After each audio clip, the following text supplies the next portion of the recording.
Morning guys, and welcome to the channel. Sorry, afternoon, 1 minute past 12. I posted on my Instagram that I'll be I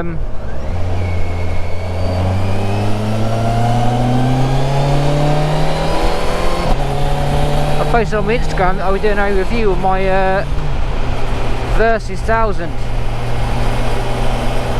and today is that day. So stay tuned, I'll write the intro and we'll get into it. Enjoy.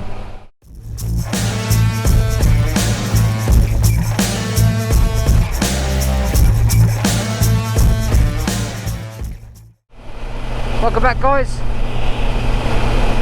I'm out on the Versys today to give you a review of what I think about it. I've owned this bike since September, so I haven't really ridden it in decent weather at the moment, so this has been my winter riding bike. As you can tell, it's 3 degrees at the moment, so it's pretty nippy. I don't know why I started this channel in the middle of winter. It doesn't make sense, but nonetheless I have, so I will carry on. So yeah, the Versys has got 3 different models to it. You've got the Versys Standard, the Versys S, and then you've got the Versys SE, which is the model I'm currently on. I'll post a little picture up there of all the models, and you obviously then have your Tourer versions of the bike, as you can probably see there.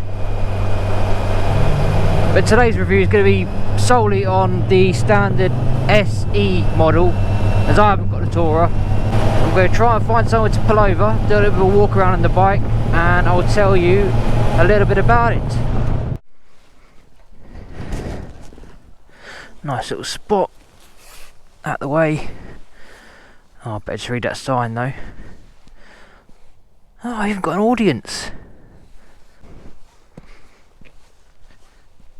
Danger, do not touch any military debris, it may explode and kill you. Righto, I'll bear that in mind. There you go guys, this is my Kawasaki Versys 1000 SE model. Excuse it being so dirty, you can probably see through the windscreen on the ride down there. The roads are pretty naff. The minute you take the bike out, it just gets absolutely filthy. So a little bit about the bike then. So it's a 1043cc liquid cooled 4-stroke engine, producing about 118 brake horsepower, 102 pound worth of torque. So it's not unbelievably fast, but it's plenty quick enough. I mean, it's a sports tourer type bike really, so you don't really want it being stupidly fast. It's not a track bike, is it? It's got a 21 litre tank on it. I get about 230 to 240 miles out of a tank. So, I mean, compared to my Z, that's amazing. I'm getting 120 miles to a tank on that. So this is, for me, phenomenal. The bike is quite heavy. It's a 257 kilogram wet weight. So it is a fairly heavy bike, but then it's not a small bike either. So you would kind of expect that. But when you're riding it, you do not feel the weight at all. It's a very, very easy bike to ride. I mean, it will just fall into the bends. With the wide handlebars as well, you don't notice the weight at all. It's a very, very easy bike to ride. Seat height on these are sitting around about 840mm, which for me, I'm 5'10" with a 32-inch leg. When I test rode it, the demo bike they had was, for me, too high. I mean, I was just about on tiptoes, and I prefer to be more flat-footed on a bike. So this one has actually been lowered by 20mm, and that's made an absolute massive difference. I can properly flat-foot the bike. As you can see, it's got an Aquaprova exhaust and a top box. When you buy the Versys, you don't get the top box. That's an optional extra, obviously, so is the Aquaprova exhaust. But I would highly recommend getting a top box. It makes life so much simpler. I've never had a top box before, but honestly, brilliant. Absolutely brilliant. I absolutely love having a top box. Bike comes with a centre stand, obviously. Again, something I've never had before on a bike, and I absolutely love it. It makes life so much easier when it comes to cleaning or chain maintenance or anything like that. So what I don't like about the bike then, apart from the fact it's absolutely filthy screen, I do apologise for that. What I don't like about the bike, there isn't a lot, but straight away is the screen itself. To adjust it, you have to undo this slug here undo this lug here and then lift it up, which is all well and good if you're stationary, but if you wanted to do it on the fly, you'd have to undo both lugs, lift it up, and then do your lug up, do your other lug up, and then you're away. But obviously that means taking both hands off your handlebars, and I do not recommend that. Just a little bit of a disclaimer. But yeah, I mean, I wish it had something that you could just grab, pull, job done. But it is what it is. Saying that, the screen is very, very good. I mean, it's quite a wide screen, as you can see. It does really protect you from all the elements, from the wind and the rain. And I can't fault you for that. It's very, very, very good. Another thing I don't like about it, so I don't know if you can see, I mean, I can flat foot this bike, but where the foot pegs are, there and there, that is exactly where my legs need to be able to paddle the bike around. Please excuse that plane going across. Yeah, so I mean, to be able to paddle the bike, they are really in the way. So, like I said, being quite a heavy bike, yeah, ideally you want all the leverage you can get, and having them there is quite frustrating, if I'm honest. With regards to dislikes of the bike, that's pretty much it for me personally. So I'll move on to the likes of the bike. This could be quite a long list, but I'll just sort of summarise. So the bike, well, the SE model comes with your heated grips as standard. You've got your cruise control. That is amazing. Having cruise control on a bike, yeah, is something I never thought I needed, but it's brilliant. Absolutely love it. You've got your preload. It's all obviously electronically adjusted suspension. So you got your preload. Go for your dashboard with your mode buttons, and then obviously on the other side you've got your select, and then you've got your engine start and all your normal gumph. So you've got your hand guards and your heated grips. Together they are brilliant. I mean, I ride with heated gloves. God, what's the matter with you today? I ride with heated gloves, but if I haven't got my heated gloves on, then having the guards and the heated grips, that's probably enough, if I'm honest. You've obviously also got your power outlet for your 12-volt socket. Really, really handy for your sat nav or charge your phone up. The seating position on the bike, then, like I said, ignoring the horrendously placed foot pegs, it's a very upright position. Your arms are slightly bent, but it's a very comfortable position to be in. You can see, obviously, I can just about see over the top of this screen when I'm riding. Anything higher than that, and it'd be no good for me. So my preference is to always have the screen on the lowest setting. But ergonomically, it is a very comfortable place to be. I mean, this seat is unbelievably comfortable. I can ride for hours on this bike, and not once do you get a numb arse on it. So for sports touring, it is, or should I say sports touring, whatever. It's a very, very comfortable bike to be on. It's a very nice place to be as well. Right, chicken? So I'll go through the dash with you then.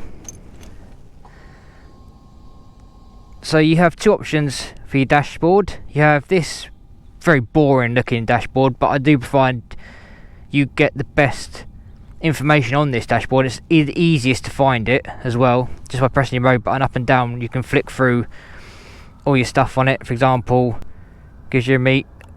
That's how really simple it is to find all the information you ever need on the bike. I tend to keep it on range because I like to know how many miles I've got left. I'll put a little picture up of the other dashboard you can have. Again, that does look a lot better. It doesn't provide as much information as you can find on this one, so I prefer to personally keep on this one. You do have four rider modes, not three, four rider modes. You have obviously your sport, your road, your rain mode, and you have a manual setting so you can set the bike up how you wish it to be. I generally leave it in road or sport unless it's really torrential downpour, then I'll put it in rain. Rain, I find, reduces the throttle response a little bit and softens your suspension up quite a lot. It makes the bike quite wallowy when you're riding. This little symbol here, the bike comes with a quick shifter. Well, the SE version comes with a quick shifter up and down, and I didn't really think it's something I needed up until the point I bought this bike and played with the quick shifter. 100% love a quick shifter. I'm sure everyone out there does love a quick shifter. You wouldn't really need on this type of bike, but it's there. Why not use it? I think it's great. Absolutely love it. There's also an app you can download, so you can literally set your bike up through your phone on the app. I did download it, I had a look at it, and I haven't used it since because it's, I mean, the bike's so easy to use through your controls. You can just set the bike up there and you won't really need the app. But it's quite a nicety to have, I suppose. See what is quite handy, it's got a Bluetooth connectivity, so you can see when you've got text messages, you can see when you've got phone calls coming up, which is really handy. If you haven't got a comms unit on your helmet, I do, so it's nice to see that's come up as well as obviously ringing your helmet. So yeah, that's the walk around of the Kawasaki Versys SE. One thing I did forget to mention though is the sorry about my shadow. These lights here, these are cornering lights, so obviously they've got 3 different bulbs in there. So the more you lean, the more light you get. So the further you lean, lights come on, depending on your lean angle, basically.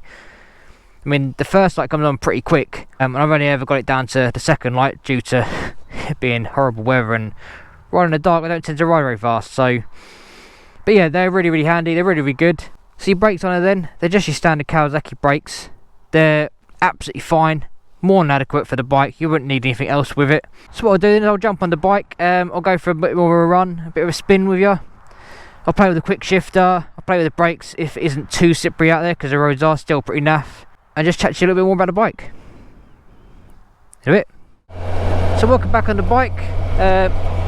It's a little bit slippery out here, so I'm going to take it quite easy. I wanted to go on the main roads to show you the quick shifter properly and the brakes and all that, but one thing I will say about the quick shifter, I do find it quite spongy. I mean, I can't say too much because I haven't ridden many bikes or any bikes with a quick shifter, to be honest, but I just expected a quick shifter to be a bit more responsive, and this is how can I explain it? It's like it has to think about it. When you quick shift, it's like, yeah, oh yeah, okay, yeah, no worries. Where I've been told by quick shifters, other quick shifters, should I say, are a lot more responsive. So in regards to riding position, now I'm on the road and I'm going, I mean, I am very comfortable. My back is pretty much upright, my arms are ever so slightly bent, but in a comfortable position. 3 degrees. Oh. And I just find that I can ride it for a long period of time without aching anywhere. So regards to ergonomics, I think Kawasaki done a really good job with this bike. It's sort of hits the nail on the head really for what you want from a sports tourer. Very, very comfortable, good sitting position, handlebar width is just about right, you feel confident where they are. So what I'll say about the windscreen then, it's 2 degrees currently. I mean, I'm riding with my visor up, and that horrendously dirty windscreen is doing a really good job of deflecting the wind. I know on naked bikes and sports bikes I'll be being battered by the wind right now, but I feel I'm sort of in a calm air environment. It's got a really nice little sound to the bike as well. I mean, I know obviously it's got an acro exhaust, but the induction sound, if you ever get a chance to test ride one, just open it up a little bit, hear that induction noise. It's quite Moorish, shall we say.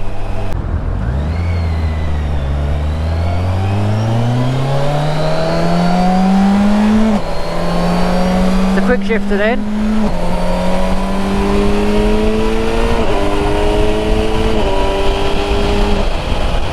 So I don't know if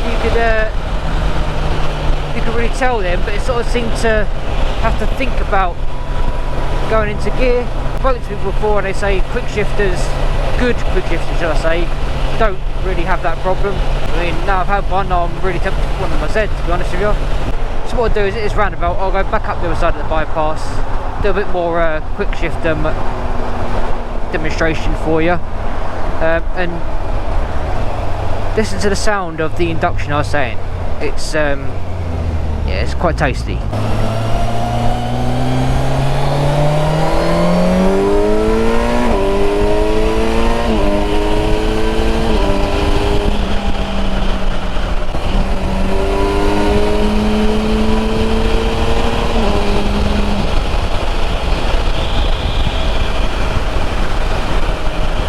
It's not a slow bike at all. I think it's got more than enough power for what you want, especially if you're going to use it for touring, munching the miles. What more do you want? So guys, I'm going to go and get myself a hot chocolate from the glamorous BP station on this bypass. When I come back, I will give you my verdict on the Versys, and would I recommend a Versys to anybody else?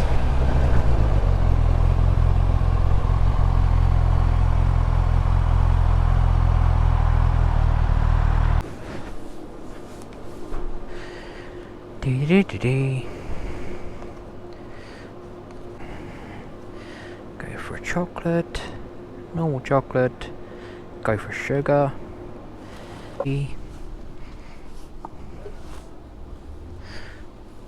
Hello bud, just a chocolate please.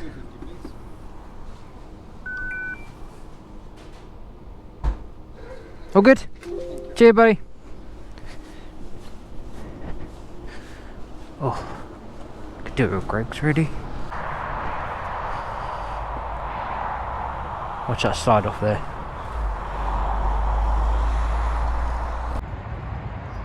Look how dirty she is. Oh, that is horrendous.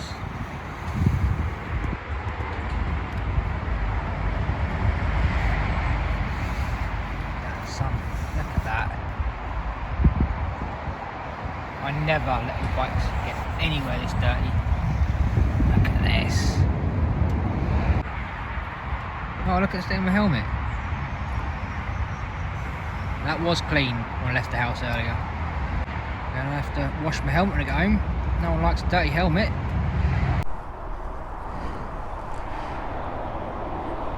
Here, I can't deal with it being that dirty.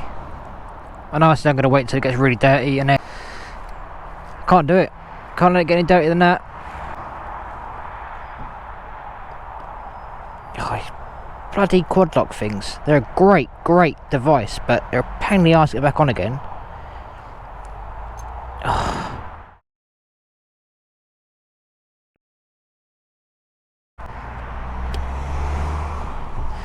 There you go. So we're off. Nice little hot chocolate break there. Listen to that noise.